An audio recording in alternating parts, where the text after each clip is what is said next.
तो अब हम लोग इवोल्यूशन के टॉपिक में बात करेंगे, evolution of life forms a theory. इस बात को एक बार फिर से समझें, एनसीईआरटी में जो हेडिंग दिया गया है, लाइफ फॉर्म्स के इवोल्यूशन की उस थियरी को समझने की अब हम कोशिश करेंगे।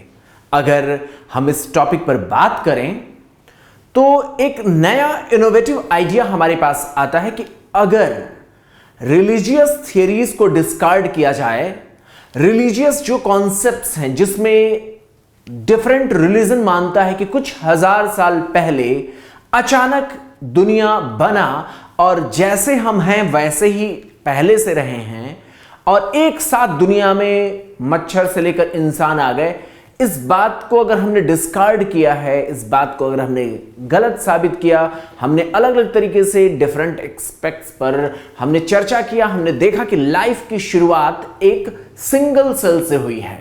लाइफ वाटर में, सी वाटर में शुरू हुआ, इसको हमने लास्ट लेक्चर में हमने इस पर चर्चा किया और अब हमें इसको एक्सपैंड करना है।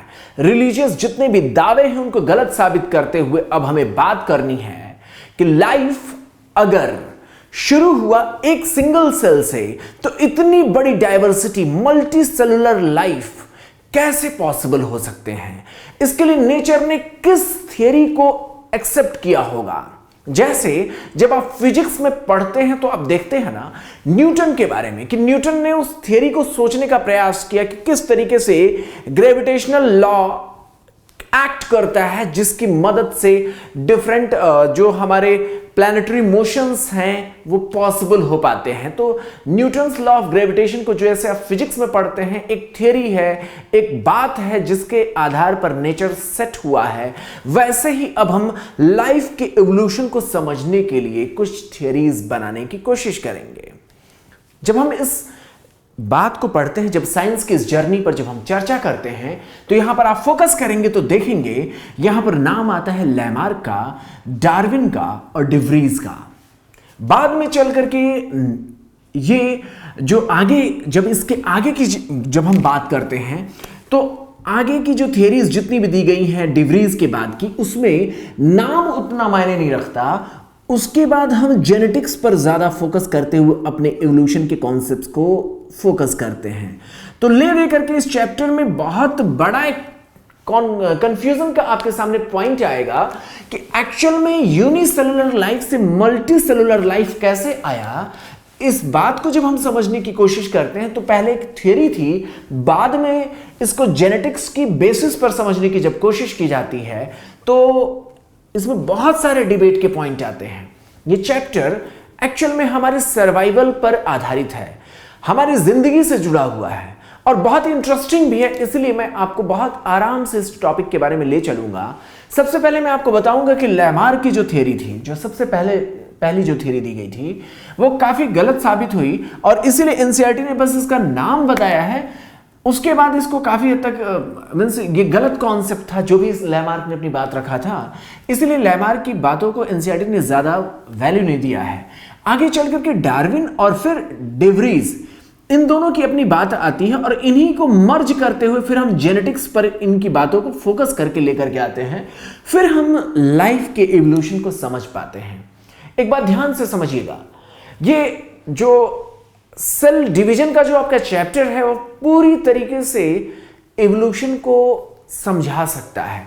आपने जो मियोसिस की प्रक्रिया जो आपने सीखी थी, जो उस चैप्टर में आप कभी भी जाइए, लाइफ को सीखना है, जेनेटिक्स को जानना है, इवोल्यूशन को जानना है, तो सेल डिवीजन का जो आपका चैप्टर है उसमें मियोसिस किस तरीके से हुई है, जेनेटिक रिकॉम्बिनेशंस कैसे होते हैं, उस चीज को आप बहुत अच्छे से समझिएगा।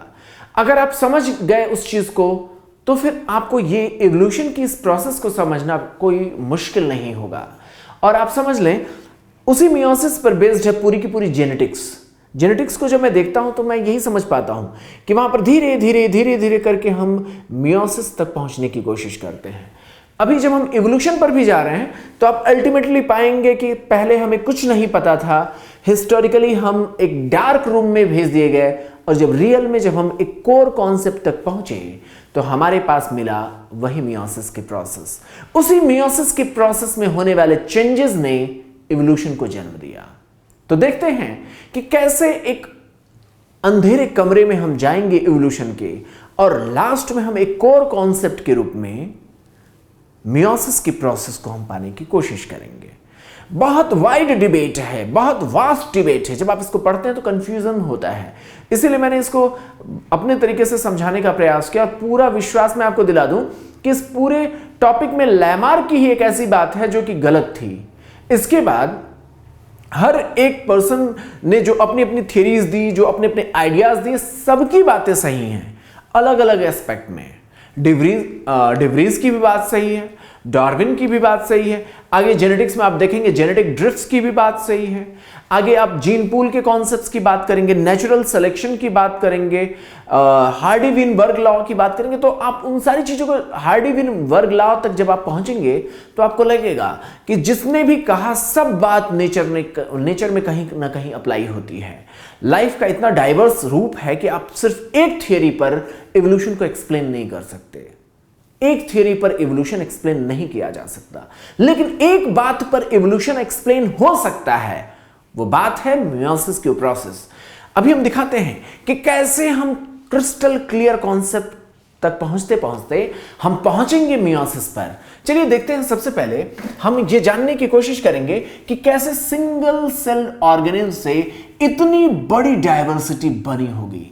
यहां पर जब हम इस डाइवर्सिटी को खोजने की कोशिश करते हैं तो इस बारे में पता चलता है कि सबसे पहला नाम आता है लैमार्क का। इससे पहले के जो भी कॉन्सेप्ट्स थे उसमें स्पेशल क्रिएशन और फिलोसॉफिकल थॉट्स ज्यादा थे।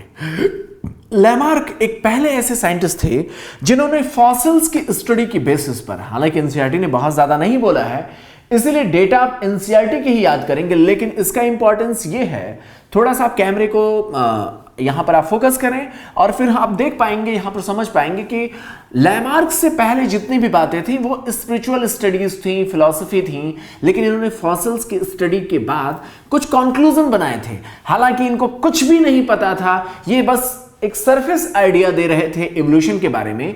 उन्होंने बताया कि organism developed traits by using or not using parts of their body।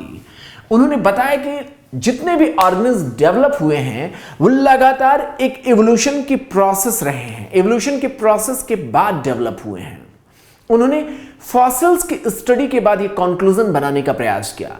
उनके मुताबिक लाइफ के जो डिफरेंट फॉर्म्स डेवलप हुए हैं वो लगातार चेंजेस के बाद हुए हैं, और इसका एविडेंस उन्होंने फॉसिल की स्टडी से उन्होंने लिया। और उनके मुताबिक ऑर्गन्स का यूज करना और ना यूज करना अगली पीढ़ी के लिए, अगले जनरेशन के लिए एक डिसाइडिंग फैक्टर होता है।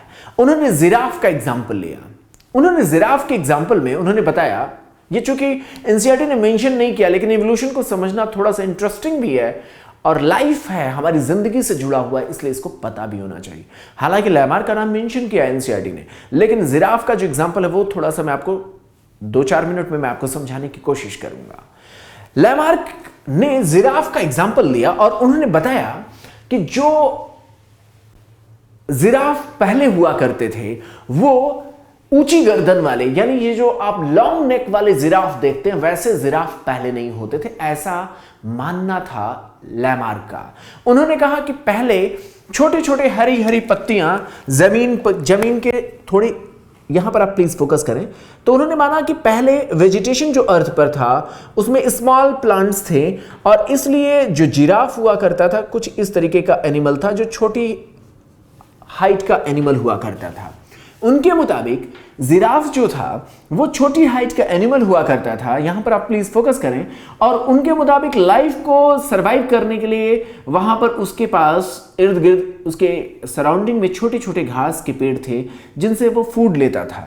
बाद में हुआ क्या कि ये फूड की कमी होने पर कुछ ऐसे प्लांट्स जो कि बड़े प्लांट्स थे वहां तक इसे पहुंचने की कोशिश करनी पड़ी और इस तरीके से उन्होंने वहां तक पहुंचने के लिए अपने गर्दन को ऊपर उठाना उन्होंने शुरू किया। तो इस तरीके से लाइफ के फॉर्म्स को उन्होंने कुछ इस तरीके से समझने का प्रयास किया कि ये जो जिराफ थे, इन्होंने लगातार फूड को कैप्चर करने के लिए, ये लगातार जब फूड की कमी हुई तो ये बड़े पेड़ों पर इन्होंने फूड लेने के लिए ये लगातार कोशिश करते रहे और इस तरीके से अगली पीढ़ी में ये ऑर्गन का यूज करना।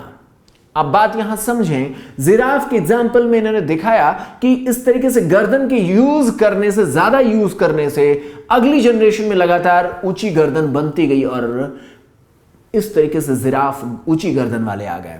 तो ये बात उन्होंने कहा कि पहले हरे पेड़ छोटे हुआ करते थे, कुछ प्लांट्स ऊंचे थे, उनसे इसको मतलब नहीं था, केवल ऐसा ही इन्वायरमेंट था, ज़्यादा सफिशिएंट यही था इन्वायरमेंट, तो इसलिए ये छोटी गर्दन वाले थे। जब ये फूड की कमी हुई तो इन्होंने लगातार ऊंचे पेड़ों की ओर कोशिश किया, ऊंचे पेड़ों की ओर जब कोशिश किया तो इनकी गर्दन ऊंची होती चली गई और ये कैरेक्टर अगली पीढ़ी में जाता गया। ये अगर बात सही होती तो कितना अच्छा था। आप पढ़ाई थोड़ा कर लें, आप थोड़े इंटेलिजेंट हो जाएं और आपका कैरेक्टर आपकी नेक्स्ट जनरेशन में चला जाए, फिर वो थोड़ी कोशिश करे, अगले 2-3 जनरेशन के बाद क्या हो जाएंगे, सुपर ब्रेन, सुपरमैन जन्म ले लेंगे। ऐसा होता है क्या? नहीं, हमें अपनी जनरेशन में फिर से जीरो से फिर हमें कोशिश करनी पड़ती है। लेकिन लैमार्क की बात इसलिए गलत साबित हो गई। लैमार्क ने एक और एग्जाम्पल दिया था स्नेक्स का। उन्होंने कहा था जो पुराने, जो बहुत फॉसिल्स में उन्होंने देखा था और उस आधार पर उन्होंने थ्योरी बनाने की कोशिश की जो कि गलत थी, स्नेक्स पर, सांपों पर। उनका मानना था कि पहले जो सांप हुआ करते थे, इसमें तो उन्होंने आर्गन के यूज करने का उन्होंने एग्जाम्पल दिया। आप यहीं पर समझें, उन्होंने जिराफ के एग्जाम्पल, उन्होंने गर्दन के ज्यादा यूज करने का एग्जाम्पल दिया। उन्होंने कहा यहाँ ये आर्गन का यूज है। उन्होंने स्नेक्स में बोला कि वो पहले उनके लेग्स थोड़े बड़े हुआ करते थे, पैर जो थे अपर एंड लोअर लिम्ब वो थोड़े बड़े हुआ करते थे, लेकिन जो झुरमुट मीन्स इन द सेंस कि जो इधर उधर जो प्लेसेस जहां पर वो अंदर जाते हैं जमीन के भीतर, वहां पर जाने में उनके पैर फंस जाया करते थे। छोटे छोटे जो प्लांट्स होते हैं उसके इर्द गिर्द जब वो आगे सरकने की कोशिश करते थे तो उनके लेग्स दिक्कत करते थे, तो उन्होंने उस लेग का यूज करना बंद कर दिया और अल्टीमेटली जनरेशन बाय जनरेशन क्या हुआ, उनके लेग्स छोटे होते चले गए और आज उनके लेग्स खत्म हो गए। इस तरीके से उन्होंने अपनी बात रखी थी। ये बात टोटली गलत है। अगर ऐसा होता तो इंडिया में बहुत समय से नाक को छिदवाने का प्रचलन है। आपने देखा होगा यहां पर ऑर्नामेंट्स पहनती हैं लेडीज, कानों में ऑर्नामेंट्स लेडीज पहनती हैं। ऐसा अगर होता तो हर जनरेशन बाद कान को, है ना, छिदवाना नहीं पड़ता, ऐसा करना पड़ता है। तो आप समझ सकते हैं कि लैमार्क की बात गलत साबित हो जाती है। इसके बाद बात आती है चार्ल्स डार्विन की। बहुत इंटेलिजेंट इंसान थे और इन्होंने 1831 में, जहां लैमार्क ने 1800 में अपनी बात कहा था, डार्विन ने 1831 में दुनिया का सैर करने के लिए उनको चांस मिला और उन्होंने HMS बीगल नाम का एक जहाज था, शिप था, समुद्री यात्रा किया। HMS बीगल से उन्होंने ट्रिप लगाया पूरी दुनिया का। उनका मेजर जो कंसर्न रहा उस समय वो साउथ अमेरिका के आसपास के इलाके थे। उस दौरान उन्होंने देखा गैलापैगोस आइलैंड्स पर कुछ खास चीजों को। उन्होंने कुछ फिंचेस की स्टडी करने की कोशिश किया। ये फॉसिल्स के अलावा भी कुछ और चीजों पर ध्यान दे रहे थे। उन्होंने देखा गैलापैगोस आइलैंड्स पर फिंचेस की डिफरेंट वैरायटीज देखी, डिफरेंट टाइप्स की स्पीशीज देखा फिंचेस की, जिसमें कुछ अलग अलग तरीके का एडेप्टिव मेजर्स उन्होंने पाया और उनका यह विश्वास हुआ कि जो डिफरेंट स्पीसीज जो फिंचेस की दिख रही हैं वो अल्टीमेटली किसी एक फिंच से बनी हुई हैं, ऐसा उनका मानना था। और उनको लगा कि लाइफ के सिचुएशंस बदलने पर उन्हें अपने आप को चेंज करना पड़ा और इस तरीके से वो डिफरेंट एनवायरनमेंट में सरवाइव करने के लिए अपने आप को रेडिएट हो गई। इस तरीके के आइडियाज के साथ डार्विन ने गैलापैगोस जो आइलैंड था उसके लिए उन्होंने सोचा कि गैलापैगोस आइलैंड पर कोई सिंगल स्पीशीज थी जिसने डिफरेंट डायरेक्शंस में अपने एडेप्टिव मेजर्स दिखाए सरवाइव करने के लिए, और इस वजह से उस आइलैंड पर 13 स्पीशीज ऑफ फिंचेस की डेवलप हुई, जो कि बेसिकली कभी एक सिंगल स्पीशीज से डेवलप हुई थी। ऐसा स्पेशलाइजेशन क्यों करना पड़ा, अलग अलग स्पीशीज क्यों बनी? कुछ एनिमल्स, कुछ वेजिटेरियन थे, कुछ नॉन वेजिटेरियन थे, कुछ ट्री ड्वेलर्स थे, कुछ जमीन से मीन्स अलग अलग फूड के लिए सबके एडेप्टेशंस थे। उनके फिंचेस के जो बीक्स थे उनकी डिजाइनिंग बिल्कुल अलग अलग थी। वो इसलिए थी क्योंकि वो सभी फूड के तलाश में अपने को स्पेशलाइज किए हुए थे। जबकि ये पाया गया, प्लीज आप फोकस करेंगे तो आप देख पाएंगे कि वो अपने आप को सरवाइव करने के लिए अलग अलग डायरेक्शन में गए।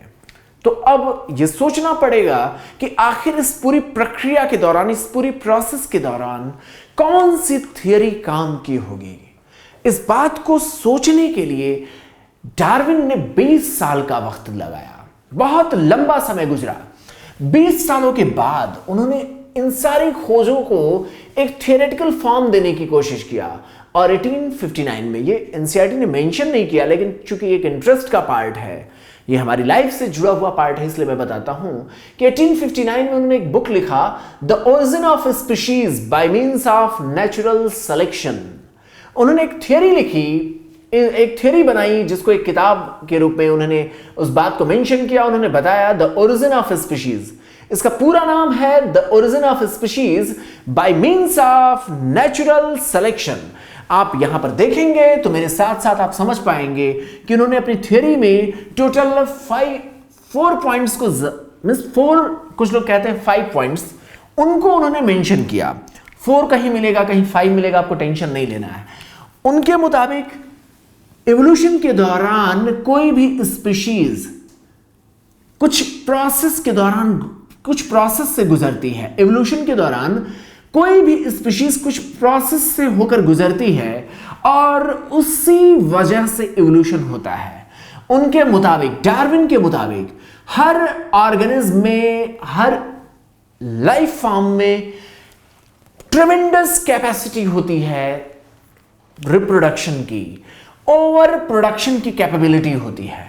लेकिन नेचर में सरवाइव करने के लिए फूड की, शेल्टर के जो रिसोर्सेज हैं वो लिमिटेड हैं। तो आप बात समझें मेरी और आप देखें तो आप समझ पाएंगे कि लाइफ में कोई भी ऑर्गेनिज्म अपने लिए, मींस अपने कोई भी ऑर्गेनिज्म ओवर प्रोडक्शन की कैपेबिलिटी रखता है, बहुत बड़ी संख्या में लाइफ को जन्म दे सकता है।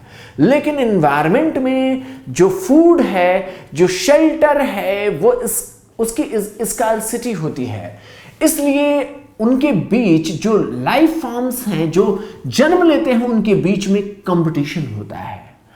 और इस कंपटीशन में वो जो बदले हुए वहां का जो एनवायरमेंटल जो कंडीशंस होता है, अभी मैं इसको एक एग्जांपल के द्वारा समझाने की कोशिश करूंगा। अभी सिर्फ मैं थियरी की लैंग्वेज में बोल रहा हूं। उन्होंने कहा कि जब बहुत बड़ी संख्या में जब लाइफ फॉर्म्स जन्म लेते हैं तो उनके बीच फूड के लिए, सेक्स के लिए, शेल्टर के लिए कंपटीशन होता है।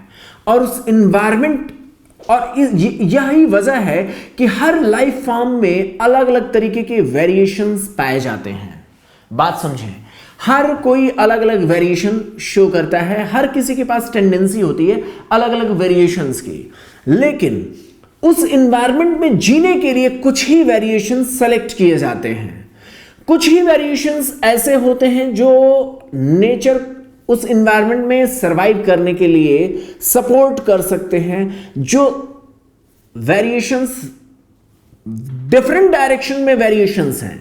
बात समझें, कंपटीशन हुआ, कंपटीशन के दौरान सभी फाइट करेंगे क्योंकि सभी अलग अलग वेरिएशंस के साथ अपने आप को इस एनवायरनमेंट में लड़ने की कोशिश कर रहे हैं। लेकिन इस एनवायरनमेंट में जिएगा वही जो उस एनवायरनमेंट के अकॉर्डिंग अपने भीतर वेरिएशंस रखेगा, यानी जिसमें उस एनवायरनमेंट के अकॉर्डिंग अडॉप्ट करने की टेंडेंसी होगी, जिसके पास वो नेचुरल वो बात होगी, जो उस एनवायरनमेंट में अपने आप को अडॉप्ट कर पाएंगे, वही अगली एवोल्यूशन की प्रोसेस का पार्ट बनेंगे। यानी इस बात को डार्विन ने बहुत अच्छे तरीके से बोला। उन्होंने कहा कि जिसके पास उस एनवायरनमेंट के हिसाब से रिप्रोडक्टिव फिटनेस होगा, यानी जो ज्यादा से ज्यादा अपने बच्चे अगली जनरेशन में पैदा कर पाएगा वही अपने हिसाब से एवोल्यूशन को तय करेगा।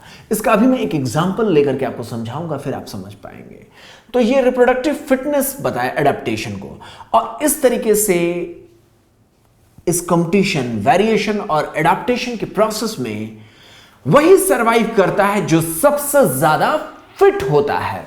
इसी बात को लेकर के डार्विन ने कहा था नेचुरल सिलेक्शन। उन्होंने कहा नेचर का सिलेक्शन, नेचर तय करता है कौन अडॉप्ट करने लायक है, क्योंकि कैपेबिलिटी तो सबके पास है, कुछ ना कुछ वेरिएशन सभी लेकर जन्म लिए हैं, लेकिन वो वेरिएशन जो इस एनवायरनमेंट में जीने के लिए सपोर्ट कर सकता है वही अगली जनरेशन में ज्यादा से ज्यादा बच्चे पैदा करेगा।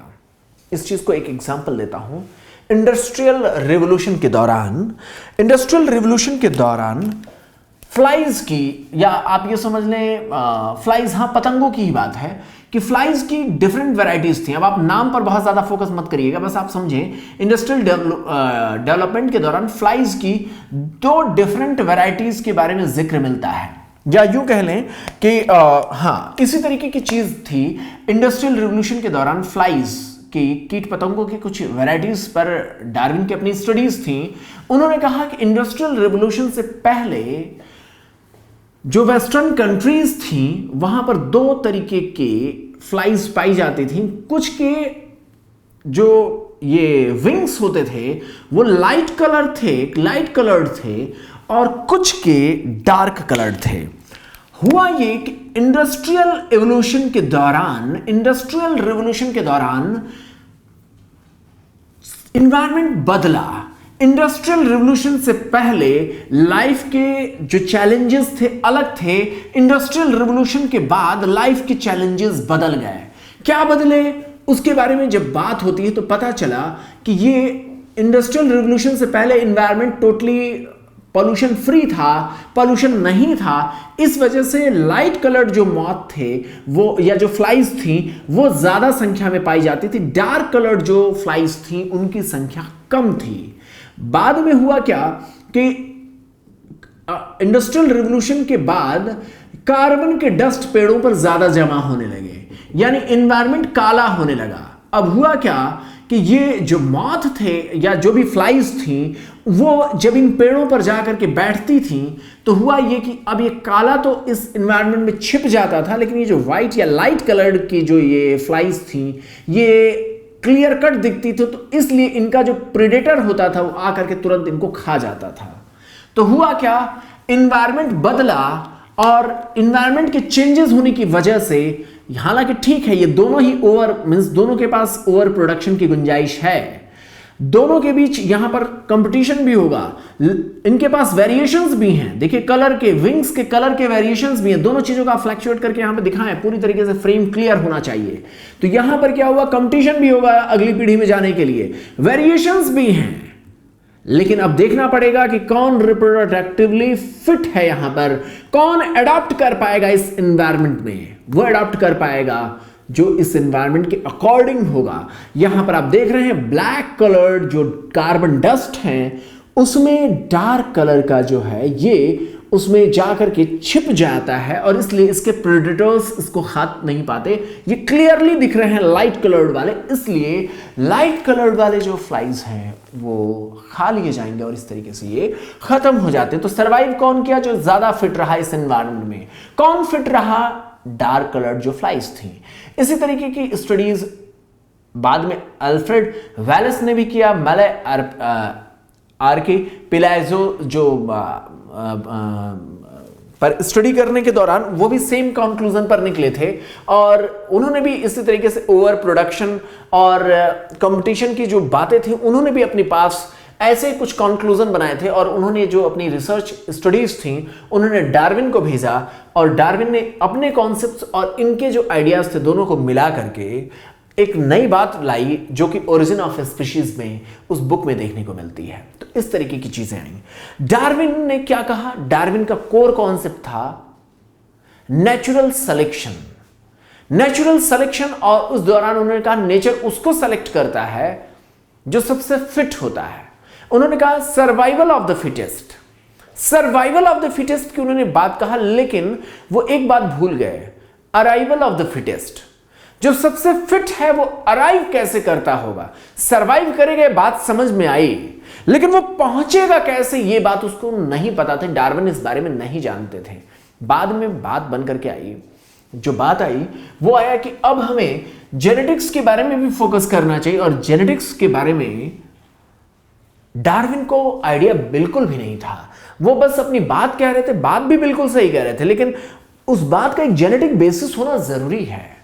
और ये लगातार कह रहे थे ना कि ये वेरिएशंस ऑलरेडी होते हैं। इस वेरिएशंस को अगर आप आज के हिसाब से कहें कि जैसे मैंने आपको बताया कि लाइट कलर्ड भी फ्लाइज थी, डार्क कलर्ड भी फ्लाइज थी, हो सकता है इंटरमीडिएट कलर्ड भी रही हो। जैसे हमारे लोगों में ही देखें, कुछ लोग गोरे होते हैं, कुछ लोग सांवले होते हैं, कुछ लोग ब्रिटिश होते हैं, मीन्स है ना, कुछ लोग fair, dark complexion, British complexion के लोग हैं, डिफरेंट तरीके के लोग हैं। तो अलग अलग वेरिएशंस नेचर में ऑलरेडी अवेलेबल है। मान लीजिए अचानक कोई ऐसे चेंजेस आए, मान लीजिए यहीं पर अगर हमारे एनवायरनमेंट में इस चीज को ऐसे समझें कि यहां दिल्ली के एनवायरनमेंट में अचानक यूवी रेडिएशंस गिरने लगे, लगातार गिरने लगे, तो होगा क्या, जो जिनका टोन, स्किन का टोन लाइट कलर्ड होगा, उनको वो कैंसर की संभावनाएं ज्यादा हो जाएंगी और धीरे धीरे वो लोग मरने लगेंगे, है ना, ऐसा हो सकता है।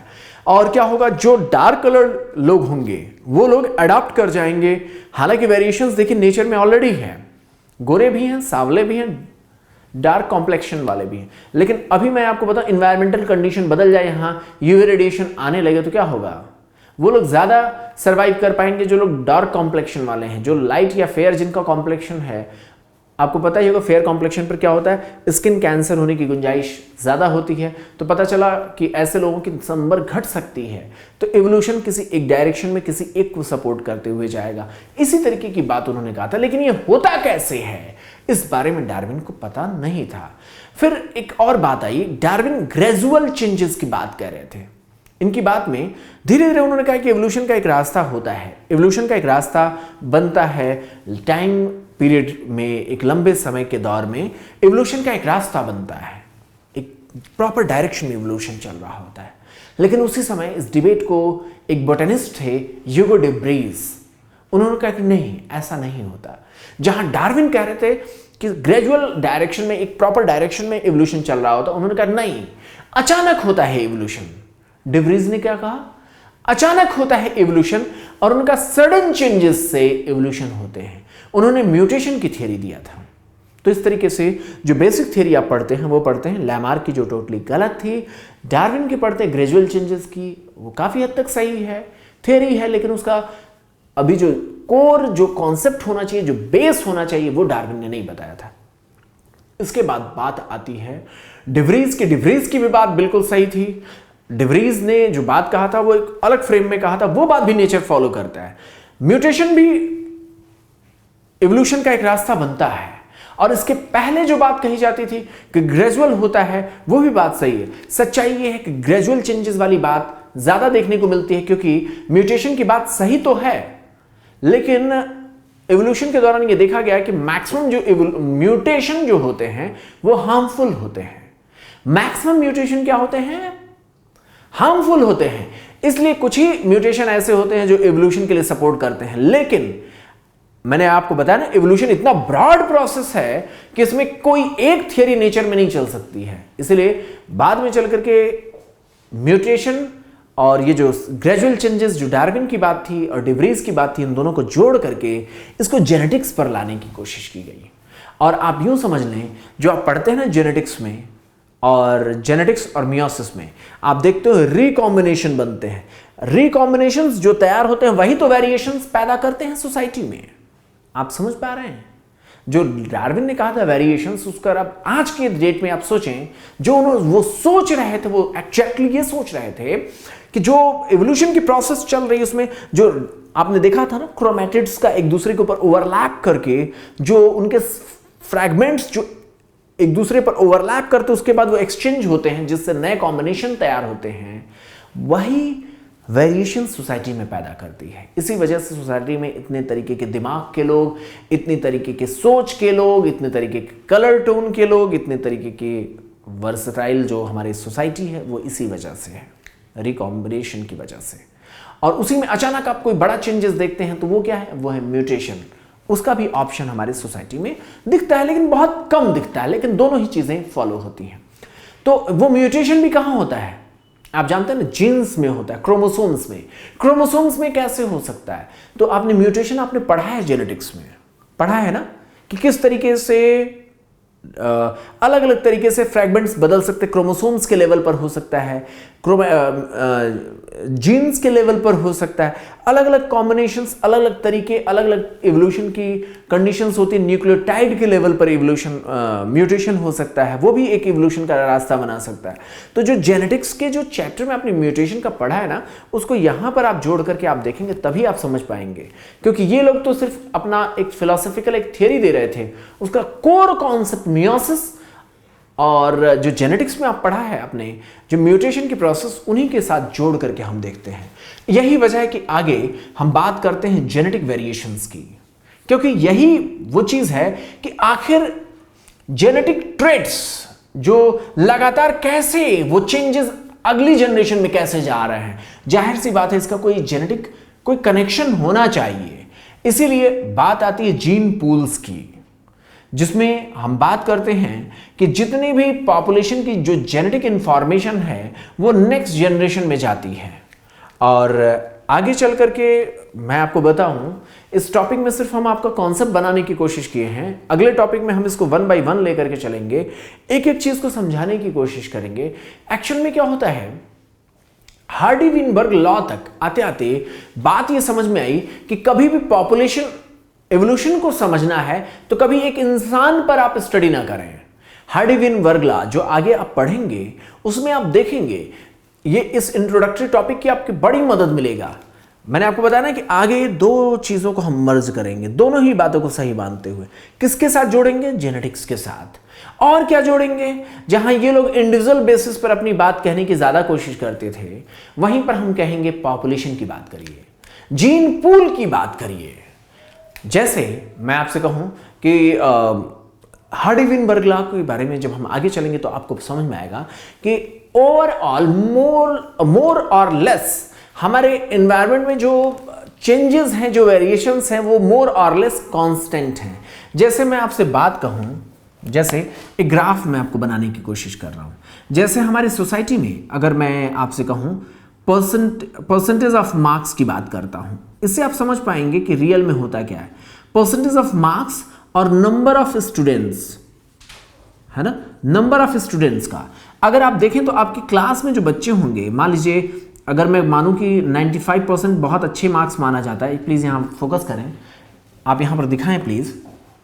तो यहां पर आप देखेंगे कि एक ग्राफ अगर हम बनाने की कोशिश करें, अगर परसेंटेज ऑफ मार्क्स और नंबर ऑफ स्टूडेंट के बीच में अगर ग्राफ ड्रॉ करें, तो अगर मैं हाईएस्ट मींस बहुत अच्छा परसेंटेज अगर मैं 95% मार्क्स को मानूं और मैं कहूं 85% एवरेज होता है और 75 से बिलो बेकार माना जाएगा, तो आप देखते होंगे कि आपकी क्लास में जो मेजॉरिटी ऑफ स्टूडेंट्स हैं, जो आपके फ्रेंड्स हैं, वो 85% के मार्क्स पे होते हैं। बहुत कम बच्चे ऐसे होते हैं जो 95% मार्क्स लाते हैं और बहुत कम बच्चे ऐसे होते हैं जो 75% मार्क्स लाते हैं।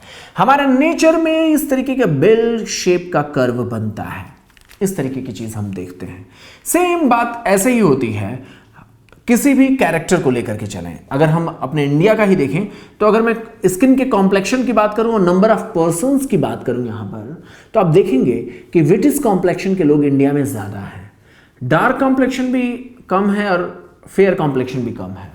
लेकिन अगर मान लीजिए ये ग्राफ बदल करके ऐसा होने लगे, ये पीक इधर जाने लगे, गोरे लोगों की ओर, डार्क लोगों की ओर जाने लगे, ये पीक बदलने लगे, तो फिर क्या होगा। ये पीक बता रहा है कि पीक अब चेंज हो रहा है। यही हार्डी-वीनबर्ग लॉ का एक कोर कॉन्सेप्ट है जो समझ में नहीं आता, उसी को मैं समझाने का प्रयास कर रहा हूं। अगर ये पीक बदल जाए, अगर मान लीजिए मैं स्किन के टोन पर ले लूं, यहां पर मैं मार्क्स की बजाय अगर मैं मार्क्स पर ही अगर आप कहें तो मान लीजिए अगर बच्चे चेंज हो रहे हैं इस तरीके से, तो यानी कुछ चेंजेस आ रहा है आपके क्लास में स्टडी के परफॉर्मेंस में। बात समझ पा रहे हैं। ऐसे स्किन के टोन में कहूं कि अगर इंडिया में विटिस कॉम्प्लेक्शन के लोग एवरेज होते हैं, अगर ये लाइन आगे की ओर बढ़ने लगे किसी एक डायरेक्शन में शिफ्ट होने लगे, चाहे इधर या इधर। मैं कह रहा हूं यूवी रेडिएशन का भी जो मैंने एग्जांपल लिया था उसके आधार पर अगर ग्राफ आगे को शिफ्ट कर रहा है, इट मींस कोई इवोल्यूशनरी प्रोसेस काम कर रही है। तो ये पूरा का पूरा कॉन्सेप्ट जो हार्डी-विन वर्ग था, उन्होंने कहा कि सारी बातें सही हो सकती क्योंकि इवोल्यूशन बहुत बड़ी प्रोसेस है, किसी एक पर लागू नहीं होती है और इसके लिए मास पर हमें काम करना पड़ेगा। जिसमें मैंने आपसे कहा नंबर ऑफ स्टूडेंट्स या पॉपुलेशन पर काम करना पड़ेगा। इसलिए आगे चल करके हम बात करेंगे पॉपुलेशन जेनेटिक्स पर, इस पूरे के पूरे कॉन्सेप्ट्स को अप्लाई करने की कोशिश करेंगे और आप खुले मन से कुछ नए और आइडियाज के साथ इवोल्यूशन की प्रोसेस को समझने की कोशिश करेंगे।